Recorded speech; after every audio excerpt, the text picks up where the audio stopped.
Alright, The Winter War by Logan Taylor. World War II has to be one of the most famous wars in history, but what I'm going to be telling you guys about isn't actually World War II. It's a war that happened during World War II, and it wasn't a battle of Axis versus Allies in the way that World War II was. Instead, it was a neutral power, that being Finland, versus the Soviet Union, which later ended up being an Allied power, but at this time was more so a neutral power. And this is going to be the Russo-Finnish War, which I like to call it the Winter War, because that's more so the casual term that historians use. So, in terms of my credibility, I've been interested in history for a while. It's hard to say when it exactly started, it's just been a while, and I've known about this specific topic, I'd say since around middle school, but I didn't really start to look into it until I actually did this project. So the reason I'm credible isn't exactly because I'm some historical genius, it's because I've looked up evidence for this stuff and I'm standing on top of evidence for the claims that I make. And the reason I'm teaching you guys about this is because even though this is a very obscure war, it still is very interesting, and I think that you guys would be very interested in learning about it. But let me start at the beginning. So originally, Finland used to be a part of the Russian Empire until it broke away around World War I to the Russian Revolution time. And this set the stage for a lot of Russian and Finnish hostilities because, of course, the Finnish didn't like that the Russians resisted their independence, and then the Russians didn't like that the Finnish tried to gain independence. And a lot of sources told me about this, and you can find it in many history textbooks, but I chose to use infofinland.com for my source. So, fast forward about 20 or 30 years later, you had Joseph Stalin, who's the leader of Russia, which is now called the Soviet Union. And in fact, he was a very paranoid man. He was so paranoid that he ushered in what was called the Great Purge, where according to the University of Washington, he killed 600,000 to 3 million people who were more so the higher-ups in Soviet society. And it makes sense that Stalin would point this paranoia towards Finland as well. He worried that the Finns were going to be working with the Nazis to invade the Soviet Union, which is funny because the Soviets were actually in an agreement with the Nazis at that time called the Molotov-Ribbentrop Pact, so they were allies, but it was a very shaky agreement where they both distrusted each other.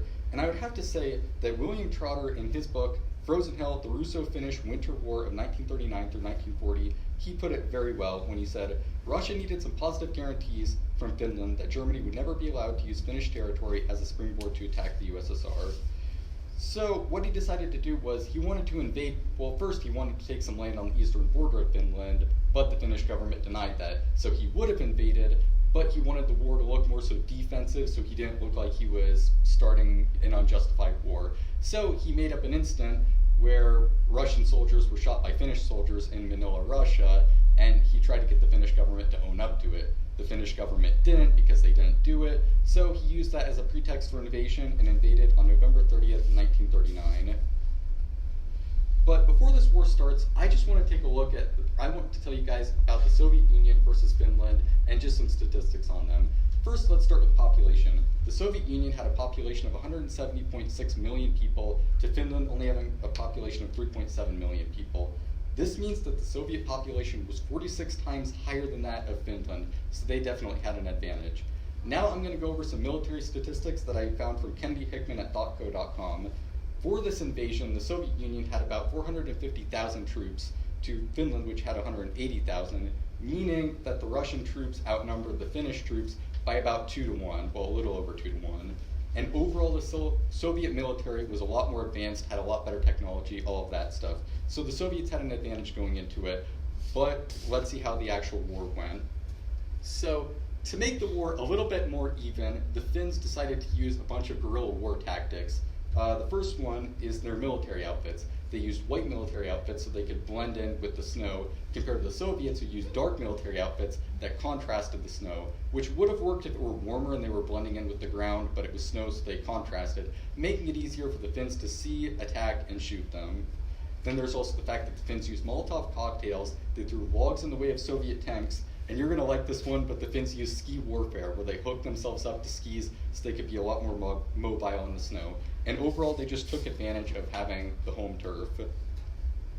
Now I'm going to talk about some battles. I'll be honest, I like history, but even I find battles a little bit boring, but I think it's important to talk about the smaller details so you guys understand the bigger picture. First, I'm going to talk about the Battle of Suma and the information I got about it from identifybattles.com. So originally the Soviets took the city, but then the Finns encircled them and took the city back. and there were about 25,000 Soviet soldiers who died in this battle to 900 Finnish soldiers who died, so definitely a Finnish victory. Then I'm going to talk about the Battle of Suma, also called the Battle of Mannerheim Line, and the information I got from John Taylor at HistoryNet.com. So this one, as the name Mannerheim Line suggests, they had to stand in a straight line led by General Mannerheim instead of being able to hide in the snow. So this was a little bit different, and they held the city of Suma for around a month until the Soviets took it, which sounds like a Finnish loss, but less Finnish people died than Soviets, so it's kind of hard to say who actually won. Now, I want to talk about at least one person from this war, and I would have to say he's probably the most famous person in the Finnish army, at least from this war, and his name is Simo Heiha. Originally, he was a farmer, but then he became a sniper when this war started, and he used guerrilla war tactics just like the rest of them, but he was so good that he killed over 500 Soviet soldiers, and I would say he played a pretty pivotal role in making sure that the Finns did as well as they did in the war.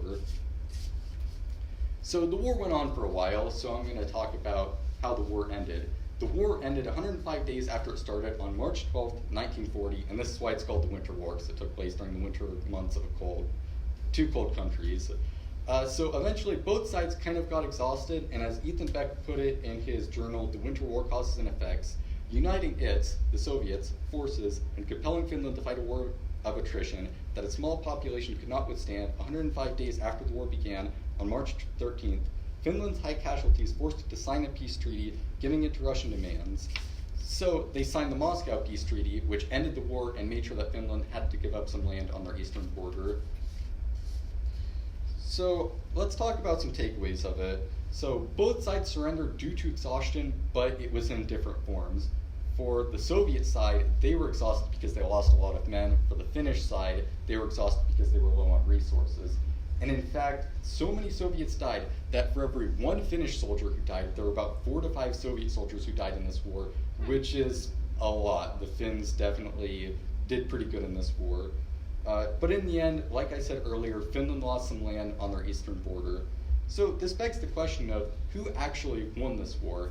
If you look at who lost land, then you would say, oh, the Soviet Union won this war. But then if you looked at the death count, you'd say the Finnish won this war.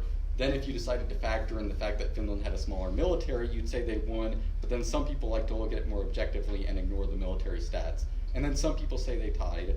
So the lesson of this is, while the events in history are more so objective, sometimes the conclusions we draw from it are subjective, like in this. Sometimes people don't know who actually won this war. And that's it. Sources. I didn't actually make up my sources. This is just a joke. Next page is the actual sources.